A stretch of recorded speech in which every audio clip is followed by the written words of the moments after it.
خبیث چیزیں، گندی چیزیں، نجس چیزیں حرام قرار دی ہے، کیونکہ یا تو انسان کو ان کے استعمال سے جسمانی نقصان ہوگا، یا اخلاق اس کے بگڑیں گے، یا روحانی اس کے دل کا نقصان ہوگا۔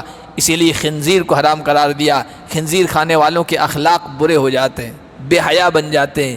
شراب بھی اسی لسٹ میں آتا ہے، مردار اسی لسٹ میں آتا ہے۔ مردار کھانے والے سنگ دل ہو جاتے ہیں، پتھر دل ہو جاتے ہیں، دل ان کا مر جاتا ہے۔ خون جو بہنے والا خون ہے اس کا پینا، اس کا استعمال کرنا بھی حرام قرار دیا گیا ہے۔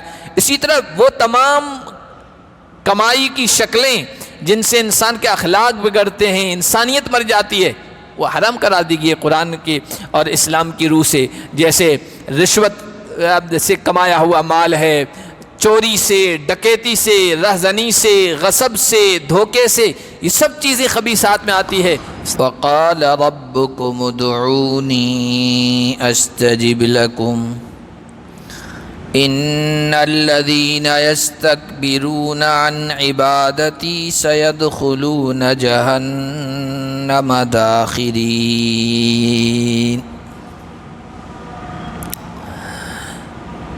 آج کے درس کا آغاز ہم اللہ کے فضل و کرم سے سورہ المؤمن 24ویں پارے میں آیت نمبر 61 سے کر رہے، 60 سے کر رہے۔ اس سے پہلے جو آیتیں گزری تھی اس میں اللہ نے یہ بیان فرمایا تھا کہ اندھا آدمی اور دیکھنے والا دونوں برابر نہیں ہو سکتے۔ اسی طرح جو ایمان اور عمل والے ہیں اور جو بد عمل ہیں، بے عمل ہیں، وہ برابر نہیں ہو سکتے۔ دیکھنے والے آدمی سے مراد ایمان کی روشنی رکھنے والا، ایمان کی آنکھ رکھنے والا مراد ہے، اور وہ شخص اللہ کا محبوب ہوتا ہے۔ اسی لیے آج جو آیت پڑھی گئی اس میں اللہ تعالیٰ نے اپنا محبوب اور پسندیدہ بننے کا ایک نسخہ بتایا ہے۔ اللہ کا محبوب بننے کا نسخہ یہ ہے کہ اللہ کے علاوہ جن جن کو پکارا جاتا ہے، مشکلات میں جن کو یاد کیا جاتا ہے، جن کی دعائی دی جاتی ہے، چاہے وہ مورتیاں ہوں، بت ہوں، انسان ہوں، فرشتے ہوں، سب کو چھوڑ کر ایک اللہ کو پکارا جائے۔ یہ اللہ کو بہت زیادہ محبوب اور پسندیدہ ہے۔ بندہ جب یہ کہے کہ میری مشکلات کو حل کرنے والا اللہ کے علاوہ کوئی نہیں، اور میری سننے والا اللہ کے علاوہ کوئی نہیں ہے، اس لیے اللہ نے فرمایا تمہارا رب یہ کہتا ہے کہ مجھے پکارو، میں تمہاری پکار پر لبیک کہوں گا، ادعونی، مجھ سے دعا کرو، میں تمہاری دعا قبول کروں گا۔ اور یہ بات ذہن میں رکھیں کہ دعا قبول ہونے کا یا کرنے کا مطلب کیا ہم یہ سمجھتے ہیں جو ہم نے مانگا وہ فوراً مل جائے، تو اس کا مطلب یہ کہ ہماری دعا اللہ کی طرف سے قبول ہو گئی۔ حالانکہ دعا قبول ہونے کی 3 شکلیں نبی پاک صلی اللہ علیہ وسلم نے بیان فرمائی۔ اللہ تبارک و تعالی ہماری یعنی بندے کی اس کے حق میں اگر مصلحت سمجھتے ہیں، بہتر سمجھتے ہیں، تو جو مانگا وہ دے دیتے۔ ہم جس چیز کو مانگ رہے ہیں ہم سمجھتے ہیں ہمارے لیے بہتر ہے، لیکن اللہ کی نگاہ میں وہ بہتر نہیں ہوتی، اس لیے اللہ اس کو ٹال دیتے ہیں، فوری طور پر نہیں دیتے ہیں۔ اور مثال سے سمجھیں کہ ایک آپ کا بچہ ہے، اس کو بخار ہو گیا ہے، ملیریا ہو گیا ہے، اب باہر گھنٹی بجتی ہے کلفی بیچنے والے کی گرمی میں، اور بچہ ضد کرتا ہے کہ کلفی چاہیے۔ اب اس کی ضد کو پورا کرنا یہ باپ کی شفقت گوارا نہیں کرتی، اس لیے کہ اس کی ضد پورا کرے گا تو اس کا جان پر خطرہ بن جائے گا، مزید بیماریوں کا سبب بن جائے گا۔ اس لیے باپ چاہتا ہے کہ بچہ بھی راضی ہو جائے اور اس کی ضد بھی پوری نہ ہو، تو گھر کے کسی بیٹا سے بیٹی سے گھر کے نوکر سے کہتا ہے کہ بھائی دیکھ کے آؤ کلفی والے کو، لے کے آؤ کلفی۔ حالانکہ لے کے آنا مراد نہیں ہوتا ہے کہ ٹالنا مراد ہوتا ہے۔ وہ نوکر ہے، گھر کا کوئی آدمی ہے، وہ آ کے کہتا ہے وہ کلفی والا تو چلا گیا، دکھ ہی نہیں رہا ہے، حالانکہ وہ ہوتا ہے۔ لیکن بچے کی مصلحت یہی ہے کہ اس کی ضد، اس کی پکار کو فوری طور پر پورا نہ کیا جائے، تو یہ ہوتا ہے۔ اللہ تبارک و تعالیٰ بھی اسی طرح، بندہ تو سمجھتا ہے میرے حق میں بہتر ہے کلفی کھانا، جو مانگ رہا ہوں وہ مل جائے، لیکن اللہ سمجھتا بہتر نہیں ہے اس کے حق میں، اس لیے اللہ جو مانگ رہا ہے وہ پوری نہیں کرتا ہے۔ ہاں حق میں بہتر سمجھتا ہے، جو مانگا وہ مل جاتا ہے۔ ایک قبولیت کی یہ شکل ہے۔ دوسری قبولیت کی شکل یہ کہ دعا مانگتا ہے بندہ، مانگتا رہتا ہے، لیکن وہ جو مانگ رہا ہے وہ تو نہیں ملتا ہے، لیکن اللہ کسی آنے والی بڑی مصیبت کو اس دعا کی وجہ سے ٹال دیتا ہے۔ اور تیسری قبولیت کی شکل یہ ہے کہ اللہ اس کا اجر و ثواب ذخیرہ کرتا رہتا ہے، جمع کرتا رہتا ہے، آخرت میں ملے گا۔ اور حدیث میں یہ بھی آیا کہ آخرت میں بندے کی دعا کا جو اثر، جو نتیجہ، جو رزلٹ سامنے آئے گا اجر و ثواب کی شکل میں، بندہ جب اس کو دیکھے گا نا تو تمنا کرے گا کاش دنیا میں میری کوئی تمنا، میری کوئی دعا پوری ہی نہ ہوتی، یہاں اتنا شاندار اس کا اجر مل رہا ہے۔ تو اللہ کہتے ہیں مجھے پکارو، میں دعا ضرور قبول کرتا ہوں۔ اللہ کا محبوب بننے کی یہ شکل ہے۔ ان الذین یستکبرون عن عبادتی، یہ کہا کہ مجھے پکارو، اس سے پتہ چلا کہ دعا اور پکار یہ عبادت ہے، کیونکہ آگے اللہ فرما رہے ہیں جو میری عبادت سے تکبر کرتے ہیں، میری عبادت نہیں کرتے ہیں، یعنی دعا کو عبادت قرار دیا گیا۔ اسی لیے کہتے ہیں کہ دہائی دینا، پکارنا مشکلات میں یہ عبادت ہے، اور عبادت صرف اللہ ہی کے لیے ہے، کسی اور انسان کے لیے، کسی فرشتے کے لیے، کسی جن کے لیے نہیں ہے۔ اب مشکلات میں کتنے سارے لوگ ہیں جو اللہ کے علاوہ دوسروں کو پکارتے رہتے ہیں۔ بہت سارے جملے ایسے ہیں جو عوام کی زبان پر چل پڑے ہیں اور ان کا مطلب و معنی بھی نہیں سمجھتے ہیں۔ جیسے ہم کہتے ہیں یا اللہ مشکل کو حل فرما، تو ہم یا اللہ کی جگہ کسی نبی کو پکار رہے ہوتے ہیں، کسی ولی کو پکار رہے ہوتے ہیں، کسی اور اللہ کی محبوب شخصیت کو نام لے کر پکار رہے ہوتے ہیں۔ کتنا عام لفظ ہے یا علی کر مدد، کہ پکارتے ہیں اللہ کے ولیوں کا نام لے کر پکارتے ہیں، یہ پکار ہے، یہ دعا ہے، اور دعا کو اللہ عبادت کہتا ہے۔ ان الذین یستکبرون عن عبادتی، کہا مجھے پکارو، مجھ سے دعا کرو، میں دعا قبول کروں گا۔ آگے کہہ رہا ہے جو میری پکار سے، پکار کا لفظ نہیں کہا، اللہ نے عبادت کا کہا ہے، جو میری عبادت سے تکبر کرتے ہیں وہ جہنم میں ذلیل اور رسوا کر کے ڈال دیے جائیں گے۔ اسی لیے حضور علیہ الصلوۃ والسلام نے کہا الدعاء مخ العبادہ، دعا عبادت کا مغز ہے۔ مغز جو ہوتا ہے، جو گری ہوتی ہے، وہی تو اصل چیز ہوتی ہے۔ اگر مونگ پھلی کا جو اوپر کا کھول ہے وہ آپ کو دے دیا جائے کہ یہ مونگ پھلی ہے، آپ اس کو قبول نہیں کریں گے، جو اندر گری ہے وہ اصل چیز ہے۔ تو مغز اسی کو کہا جاتا ہے۔ عبادت کا مغز خلاصہ ہی پکار ہے۔ یہ جتنی بھی چیزیں ہم عبادت کے اندر کرتے ہیں، نماز کے اندر کرتے ہیں، اگر نماز میں اللہ کو پکارنا نہ ہو، اللہ سے دعا کرنا نہ ہو، تو وہ عبادت کیسے رہی؟ ہر چیز میں آپ دیکھیے ہم اللہ سے مانگ رہے ہوتے ہیں نماز کے اندر، اس لیے یہ بھی ایک اہم عبادت ہے۔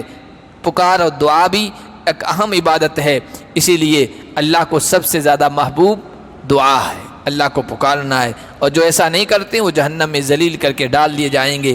آگے اللہ تعالیٰ نے اپنی توحید کے، اپنی قدرت کے دلائل بیان کیے ہیں کہ مجھے کیوں پکارا جائے اور میری عبادت خالص کیوں کی جائے، کسی اور کو کیوں نہ پکارا جائے۔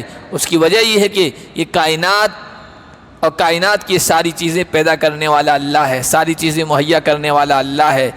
دنیا کو پیدا بھی اللہ نے کیا ہے، مخلوق کو، اور پھر مخلوق کی جو جو ضرورتیں ہیں وہ صرف اللہ پورا کرنے والا ہے، کوئی اور نہیں۔ اللہ نے فرمایا اللہ وہ ہے جس نے تمہارے لیے رات کو بنایا تاکہ اس میں سکون حاصل کرو، اور دن کو روشن بنایا۔ دونوں انسانوں اور مخلوق کی ضروریات کے لیے اللہ تعالیٰ نے بنائے۔ رات کبھی لمبی ہو جاتی ہے اور دن چھوٹے، کبھی دن لمبے اور راتیں چھوٹی ہو جاتی ہے، اور پھر اسی وجہ سے موسم بدلتے ہیں، اور جب موسم بدلتے ہیں تو انسانوں کو کھانے پینے کے الگ الگ پھل فروٹ ملتے ہیں۔ یہ سارا اللہ تعالیٰ کا بنایا ہوا نظام ہے۔ اللہ نے تمہارے لیے رات کو بنایا، اس میں سکون حاصل کرو۔ رات کی وضع، رات کی جو حالت، اس کی جو کیفیت اللہ تعالیٰ نے بنائی وہ اسی طرح کہ اس میں زیادہ شور ہنگامہ نہیں ہوتا ہے، اندھیرا رہتا ہے اور پرسکون کیفیت رہتی ہے۔ اسی وجہ سے جیسے جیسے رات آگے بڑھتی ہے اللہ کا نظام ایسا ہے کہ کیا چرند، کیا پرند، کیا درندے، کیا انسان، سب پر سکون اور سناٹا طاری ہو جاتا ہے۔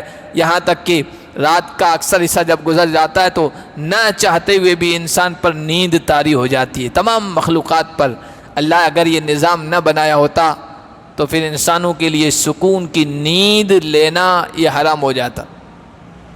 رات کو بنایا ہی اس لیے کہ انسان سکون حاصل کرے، ساری مخلوق سکون حاصل کرے۔ رات ہی رات ہوتی، اندھیرا چھا جاتا تو پھر کام کرنا مشکل ہو جاتا اندھیرے میں۔ رات کو اٹھتے بھی یعنی تھک کے سوتے سوتے تھک جاتے، پھر اٹھتے کیا کرتے اندھیرے میں۔ اس لیے اللہ نے اس کے بعد دن کو روشن بنایا تاکہ کام کر لیں۔ دن ہی دن ہوتا، انسان محنت کر کے کام کر کے تھک جاتا، اور اگر نیند بھی لیتا تو دن میں کون سی پرسکون نیند آتی ہے، شور و ہنگامہ ہوتا ہے، روشنی ہوتی ہے۔ رات جیسی نیند کبھی دن میں نہیں آتی ہے۔ اللہ نے دونوں سسٹم ایسے بنائے کہ رات میں انسان اور ساری مخلوق سکون حاصل کر لے، اور دن کو روشن بنایا ہے تاکہ اس میں کام کر لے، اپنی ضروریات پوری کر لے۔ اور جب دن میں کام کرتے کرتے انسان تھک جاتا ہے نا تو اس کو پھر دوبارہ انرجی چاہیے، اس کا سکون چاہیے، تو اللہ نے رات کو بنا دیا، رات میں سوتا ہے پرسکون نیند، صبح بالکل ریلیکس ہو کر اٹھتا ہے۔ کتنا بہترین نظام اللہ نے بنایا ہے، انسانوں کے حوالے کر دیتا۔ تم اپنے اعتبار سے سونے کا اور جاگنے کا نظام بناؤ، پھر دیکھتے کتنا فساد اور کتنا بگاڑ ہوتا اور کتنی بے چینی ہوتی۔ لیکن نظام ایسا بنا دیا کہ لائٹ بند کرنے کی ضرورت ہی نہیں۔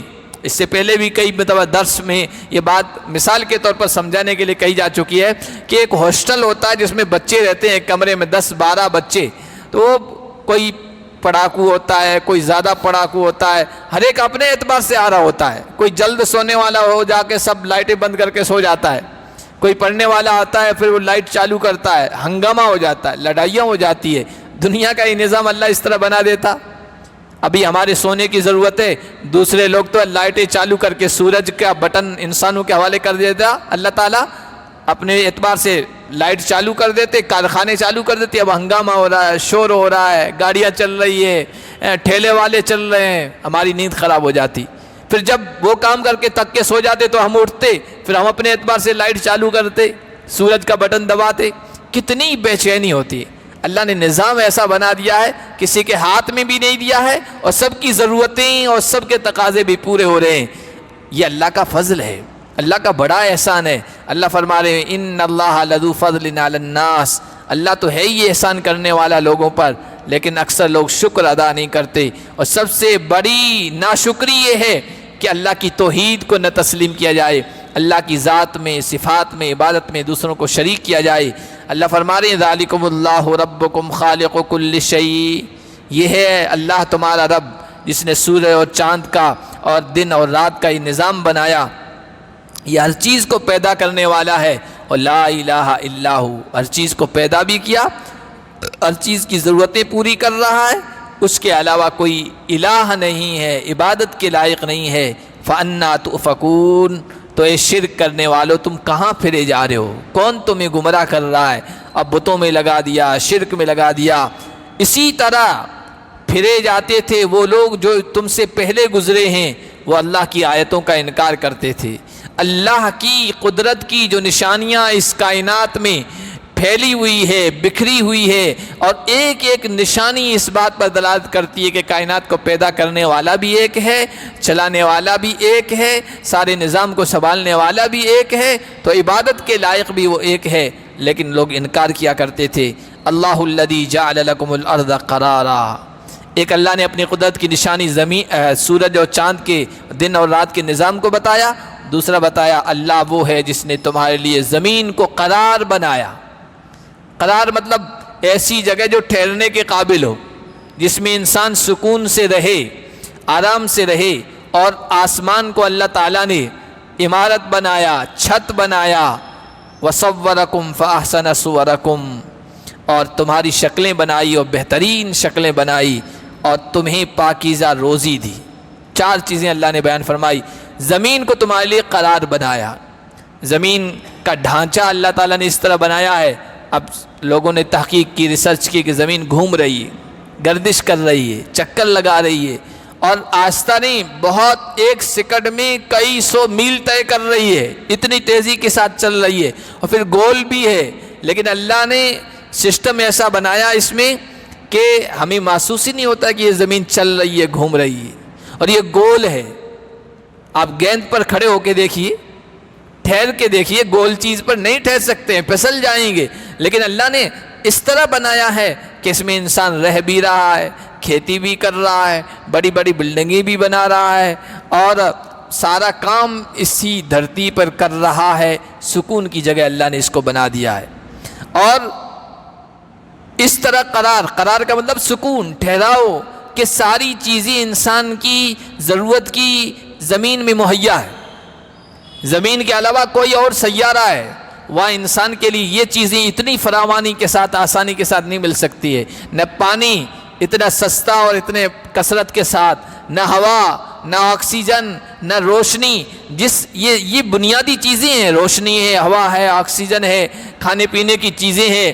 یہ جتنی فراوانی کے ساتھ, آسانی کے ساتھ انسان کو اس دھرتی پہ, زمین پہ مل رہی ہے, کسی اور سیارے پہ نہیں مل سکتی ہے. اگرچہ انسان کروڑوں اربوں خربوں روپے خرچ کر رہا ہے کہ چاند پر ہم چلے جائیں گے, چاند پر قبضہ کر لیں گے, چاند پر پلاٹ خرید لیں گے, اور ایسی باتیں چل رہی ہے کہ وہاں پلاٹ بیچے جا رہے ہیں اور لوگ خرید رہے ہیں. وہاں پر پہنچنے کی کوشش ہو رہی ہے, یا مریخ پر پہنچنے کی کوشش ہو رہی ہے, منگل پر جو ہے کمندیں ڈالے جانے کی کوششیں ہو رہی ہے. لیکن وہاں ہر انسان کے رہنے کی بس کی بات نہیں ہے, اور اربوں خربوں روپے کر کے آپ کو وہاں آکسیجن لینے کی ضرورت پڑے گی. آپ کو دوسری چیزیں وہاں خریدنے کے لیے اور ان کے لینے کے لیے آپ کے پاس پیسے چاہیے, اور انسان کے بس کی بات نہیں, اور پھر رہنا بھی بس کی بات نہیں ہے. اولاً تو پہنچے بھی نہیں ابھی انسان وہاں, اور پہنچے ہیں تو پھر وہ آکسیجن کی کمی ہے. وہاں دھرتی میں دیکھیے آپ, یہاں رہ رہے ہیں, زمین میں قرار ہے, یہ اللہ نے بنایا ہی اس کو اسی طریقے سے, ہر ایک سکون پاتا ہے. آسمان کی چھت اس طرح بنائی اللہ تعالیٰ نے کہ اس میں سورج اور چاند کی لائٹیں لگا دی, ستاروں کی شکل میں جھومر لگا دیے, اور سقفم محفوظہ ہے, محفوظ شکل ہے اللہ تعالیٰ نے اس کی بنائی ہے کہ اوپر سے کوئی آفت انسانوں پر نہیں گرتی ہے. اور دوسری چیز اللہ نے فرمائی تمہاری شکل کتنی بہترین بنائی ہے. تمام مخلوقات میں انسان کی اللہ تبارک و تعالیٰ نے جو شکل بنائی ہے نا, سب سے بہترین. انسان کی شکل بھی بہترین. کچھ لوگ ایسے ہیں جن کی شکل واجبی سی ہوتی ہے, کچھ بد شکل بھی ہوتے ہیں, لیکن عمومی طور پر دیکھیں نا انسانوں کو, تو اللہ تعالیٰ نے دوسرے جانوروں کے, دوسرے مخلوقات کے مقابلے میں بہترین شکل کا بھی بنایا ہے, اور بہترین وضع کا مطلب ڈھانچہ بھی انسان کا اللہ تعالیٰ نے دوسری مخلوقات سے اچھا بنایا. انسان کھڑا بھی ہو سکتا ہے, انسان بیٹھ بھی سکتا ہے, انسان جھک بھی سکتا ہے, انسان اپنا ہاتھ پیچھے کی طرف لے بھی جا سکتا ہے, انسان گردن یوں پیچھے موڑ کے دیکھ بھی سکتا ہے, انسان تخت پر بھی بیٹھ سکتا ہے, سواری پر سوار بھی ہو سکتا ہے. دوسری مخلوقات کے ساتھ یہ معاملہ نہیں ہے. جانور ایک دم مڑ کے نہیں دیکھ سکتے جس طرح انسان گردن مڑ کے پیچھے کی چیزوں کو دیکھ لیتا ہے. کسی چیز پر اس طرح سوار نہیں ہو سکتے دوسری مخلوقات جس طرح انسان سوار ہو سکتا ہے. انسان کا ڈھانچہ بھی اور انسان کی شکل و صورت بھی اللہ نے بہتر بنائی ہے, اور تمہیں پاکیزہ چیزوں میں سے رزق روزی دی ہے. وہ چیزیں اللہ نے انسان کے لیے حلال کی ہے جن چیزوں کے استعمال سے انسان کی صحت بھی اچھی بنتی ہے, انسان کے اخلاق بھی اچھے بنتے ہیں, انسان کے ظاہر پر بھی اچھا اثر پڑتا ہے, اور اس کی روحانیت پر, اس کے دل پر بھی اچھا اثر پڑتا ہے. اور وہ چیزیں اللہ نے حرام قرار دی ہے, ان کو خبیث کہا ہے. الخبیثات, جیسے الطیبات ہے پاکیزہ چیزیں, تو دوسری چیزیں الخبیثات. حرم علیکم الخبائث, اللہ نے خبیث چیزیں, گندی چیزیں, نجس چیزیں حرام قرار دی ہے, کیونکہ یا تو انسان کو ان کے استعمال سے جسمانی نقصان ہوگا, یا اخلاق اس کے بگڑیں گے, یا روحانی اس کے دل کا نقصان ہوگا، اسی لیے خنزیر کو حرام قرار دیا۔ خنزیر کھانے والوں کے اخلاق برے ہو جاتے ہیں، بے حیا بن جاتے ہیں۔ شراب بھی اسی لسٹ میں آتا ہے، مردار اسی لسٹ میں آتا ہے۔ مردار کھانے والے سنگ دل ہو جاتے ہیں، پتھر دل ہو جاتے ہیں، دل ان کا مر جاتا ہے۔ خون جو بہنے والا خون ہے اس کا پینا، اس کا استعمال کرنا بھی حرام قرار دیا گیا ہے۔ اسی طرح وہ تمام کمائی کی شکلیں جن سے انسان کے اخلاق بگڑتے ہیں، انسانیت مر جاتی ہے، وہ حرام قرار دی گئی ہے قرآن کی اور اسلام کی روح سے۔ جیسے رشوت سے کمایا ہوا مال ہے، چوری سے، ڈکیتی سے، رہزنی سے، غصب سے، دھوکے سے، یہ سب چیزیں خبیثات میں آتی ہے، اس لیے کہ اس سے انسان کے اخلاق بگڑتے ہیں، انسان لالچی بنتا ہے۔ تو کہا اللہ نے تمہارے لیے پاکیزہ چیزوں کو روزی بنایا ہے۔ ذالکم اللہ ربکم، جس اللہ نے دھرتی کو پرسکون تمہارے لیے بنایا، جس اللہ نے آسمان کی چھت کو تمہارے اوپر لگا دیا، جس نے تمہاری شکلیں اچھی بنائی، جس نے پاکیزہ چیزیں تمہارے لیے مہیا کی، یہ ہے اللہ تمہارا رب۔ فتبارک اللہ رب العالمین، کیا ہی بابرکت ہے، بلند و بالا ہے وہ رب جو سارے جہانوں کا پالنے والا ہے، پیدا کرنے والا بھی وہی ہے، پالنے والا بھی وہی ہے۔ هو الحی، وہ اللہ ہے زندہ، زندگی کا سرچشمہ، خود بھی زندہ ہے، جو چیزیں مخلوقات ہیں ان کو زندہ رکھنے والا بھی وہی ہے۔ لا الہ الا ہو، بار بار یہی کہا جا رہا ہے، لا الہ الا ہو، عبادت کے لائق بھی وہی ہے۔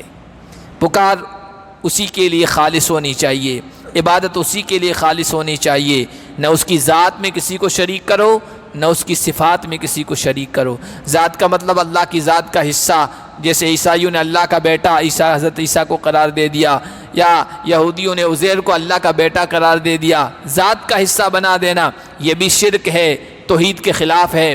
صفات میں شریک قرار دینا، جیسے اللہ زندہ ہے کسی اور کو زندہ قرار دے دیا جائے، ہمیشہ زندہ رہنے والا، جیسے اللہ پیدا کرنے والا ہے کسی اور کو کسی چیز کا پیدا کرنے والا قرار دے دیا جائے، جیسا اللہ روزی دینے والا ہے کسی اور کو روزی دینے والا سمجھ لیا جائے، مشکلات کو حل کرنے والا صرف اللہ ہے کسی اور کو مشکل کشا سمجھ لیا جائے، اولاد دینے والا اللہ ہے، یہ اللہ کی صفات ہیں، اس صفات میں کسی کو شریک کرنا یہ بھی توحید کے خلاف ہے، یہ اللہ کی الوہیت کے خلاف ہے۔ لا الہ الا ہو، الہ وہی ہے، عبادت کے لائق وہی ہے۔ فادعوہ مخلصین لہ الدین، لہذا اسی کو پکارو، دین کو پکار کو، عبادت کو اسی کے لیے خالص کرتے ہوئے۔ یہ وہ چیز ہے جس میں اللہ آمیزش، ملاوٹ پسند نہیں کرتا ہے۔ توحید میں اللہ ملاوٹ کو پسند نہیں کرتا ہے، پکار میں اللہ ملاوٹ کو پسند نہیں کرتا ہے، بس اسی کو پکارو خالص کر کے۔ اللہ کو یہی چیز پسند ہے، یک درگیر محکم بگیر۔ دنیا میں بھی ہم پسند نہیں کرتے ہیں، دنیا میں کوئی بڑا سیٹھ ہے، اس سے کوئی مانگنے والا ہے، سوال کرنے والا ہے، کوئی محتاج بندہ آتا ہے اور کبھی کہے میں فلاں سے مانگ لوں گا، ناراض ہو جاتا ہے، ناراض ہو جاتا ہے۔ وہ چاہتا ہے کہ بس یہ میرے ہی در کا بن کے رہے، میرے ہی گھر کا بن کے رہے، اب میرے پاس ہی آئے۔ اب دنیا میں کوئی انسان پسند نہیں کرتا ہے، اللہ جو ساری کائنات کو پیدا کرنے والا ہے وہ بھی پسند نہیں کرتا ہے کہ کوئی دوسرے کے در پہ جائے اور دوسرے سے اپنے ضروریات کو مانگے، حاجات کو مانگے۔ الحمدللہ رب العالمین، کائنات کو پیدا کرنے والا بھی وہی ہے، زندہ رکھنے والا بھی وہی ہے، پکار اسی کے لیے خالص ہونی چاہیے، کیونکہ وہ خوبیوں کا مالک ہے، وہ اچھائیوں کا مالک ہے، اس لیے کہ الحمدللہ رب العالمین، تمام خوبیاں اچھائیاں اس اللہ کے لیے جو سارے جہانوں کو پیدا کرنے والا ہے، پالنے والا ہے۔ قل انی نہیت ان اعبد الذین تدعون من دون اللہ، اے نبی آپ کہیے تم تو شرک کر رہے ہو، اللہ کے علاوہ دوسروں کو پکار رہے ہو، مجھے تو منع کر دیا گیا ہے کہ جن کو تم پکارتے ہو اللہ کو چھوڑ کر اللہ کے علاوہ، ان کی عبادت کرنے سے۔ لما جاءنی البینات من ربی، جب میرے رب کی طرف سے واضح باتیں، تعلیمات، ہدایات کھول کھول کے بیان کر دی گئی ہے، تو اب تو میں تمہارے معبودوں کو پکار نہیں سکتا۔ وَأُمِرْتُ أَنْ أُسْلِمَ لِرَبِّ الْعَالَمِينَ، اور مجھے یہ حکم دیا گیا ہے میں رب العالمین کا فرما بردار بن جاؤں۔ اسلمہ میں مسلمان بن جاؤں، فرما بردار بن جاؤں۔ مسلمان کا مطلب ہوتا ہے اپنے آپ کو مکمل طور پر اللہ کے حوالے کر دینا۔ بس میں وہی مطلب ہے جو عید قربان کے موقع پر قربانی ذبح کرتے ہوئے ایک آیت پڑھی جاتی ہے دعا کے طور پر،